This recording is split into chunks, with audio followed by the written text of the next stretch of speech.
Assalamualaikum warahmatullahi wabarakatuh. Saya Ahmad Hafiz bin Zainuddin daripada kelas di PSU 6C.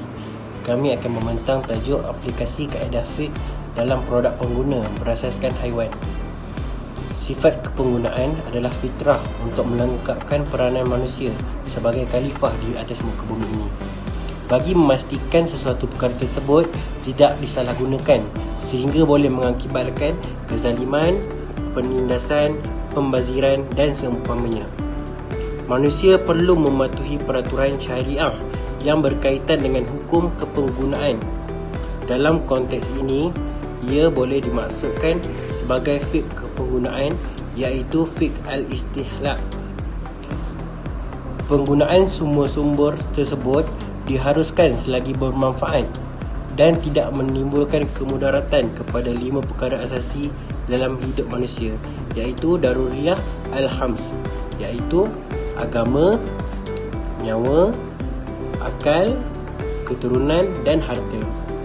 Dasar utama yang telah ditetapkan oleh Islam ialah semua yang dicipta oleh Allah Subhanahu Wa Taala adalah halal dan harus. Hanya terdapat sebilangan kecil dalam Al-Quran dan hadis mengenai larangan. Manakala apa-apa sahaja yang tidak disebut dalam Al-Quran dan hadis itu adalah halal dan dibenarkan. Okey, bahasakan ya. Seterusnya kita pergi kepada masuk produk pengguna. Apa tu produk pengguna? Produk pengguna ini adalah produk yang dibeli oleh individu atau isi rumah untuk keperluan peribadi. Okey, sekian daripada saya. Itu sahaja, terima kasih. Saya serahkan kepada pemerintah seterusnya.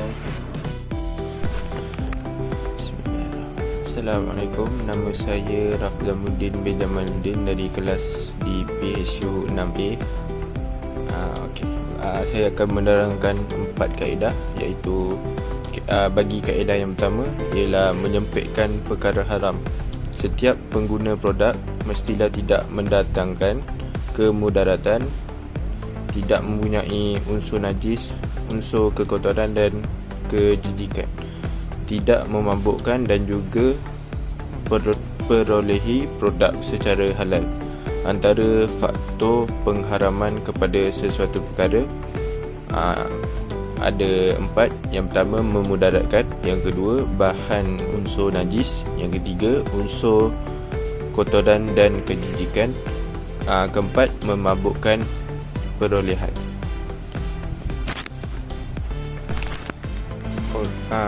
Untuk kaedah yang kedua, memperluaskan perkara haram. Syarak telah meluaskan ruang penggunaan perkara yang harus tanpa menyebut secara spesifik, seperti mengharamkan khinzir, bangkai, darah dan arak. Ini menunjukkan para pengguna diberikan ruang yang luas dalam memanfaatkan pelbagai sumber alam.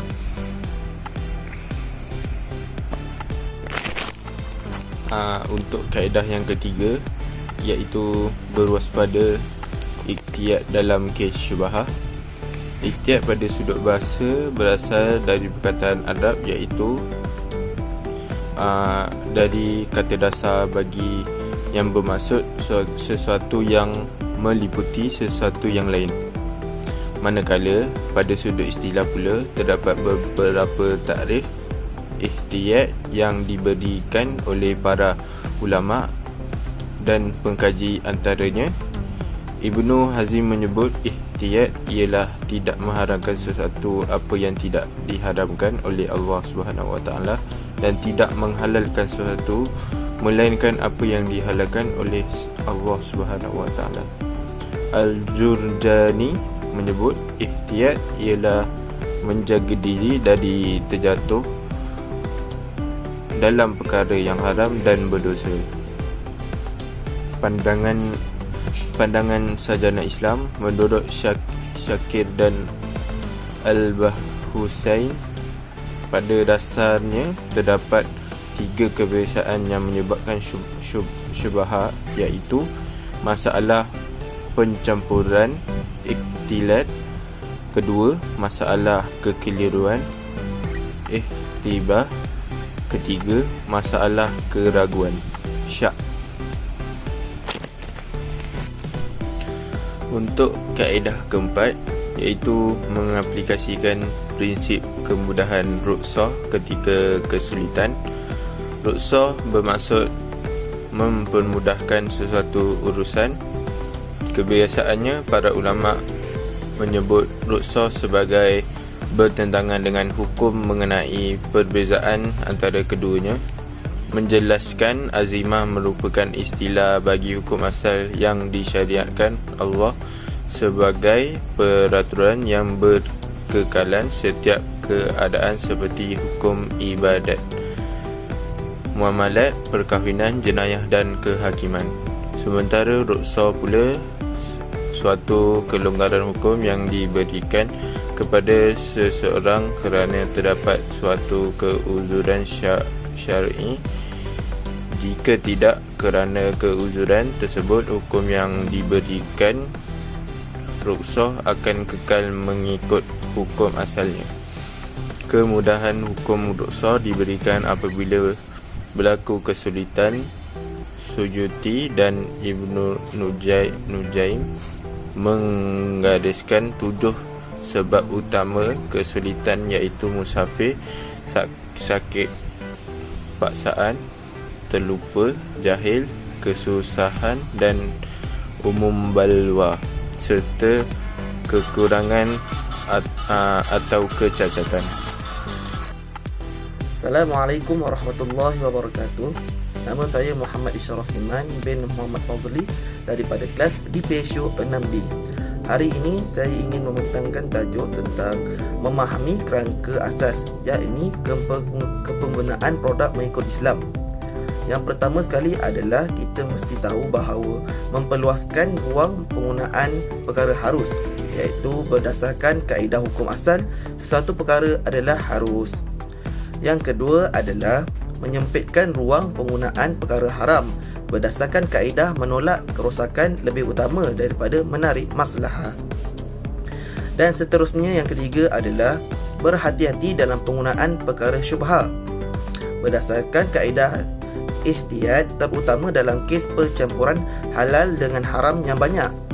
Dan yang terakhir adalah menggunakan prinsip kelonggaran dan darurat sebagai kelonggaran syarak untuk menyelamatkan daruriyah al-khams. Pengguna dengan membenarkan perkara wajib ditinggalkan atau mengharuskan perkara haram ketika tiada pilihan. Sekian, terima kasih. Assalamualaikum warahmatullahi wabarakatuh. Nama saya Nur Iman bin Muhammad Fazli daripada kelas di PSU 6A. Dan ini saya akan teruskan dengan isi yang terakhir, iaitu anjuran aplikasi fiqh penggunaan. Dalam aplikasi ini ada 6 prinsip. Antaranya ialah tidak menyekat orang awam, beramal dengan hukum musah.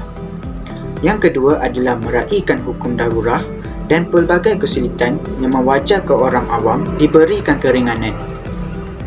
Yang ketiga adalah memilih dan menetapkan pendapat atau fatwa lebih ringan dan bukannya yang berdasarkan ihtiyat. Yang keempat adalah tidak terlalu mudah memperluaskan ruang lingkup perkara wajib atau haram. Yang kelima ialah tidak terikat kepada sesuatu mazhab secara tepat. Dan akhir sekali adalah menitik beratkan aspek maqasid syariah dalam penetapan sesuatu fatwa tanpa mengabaikan faktor-faktor perubahan hukum yang mempengaruhinya. Sekian daripada saya. Assalamualaikum.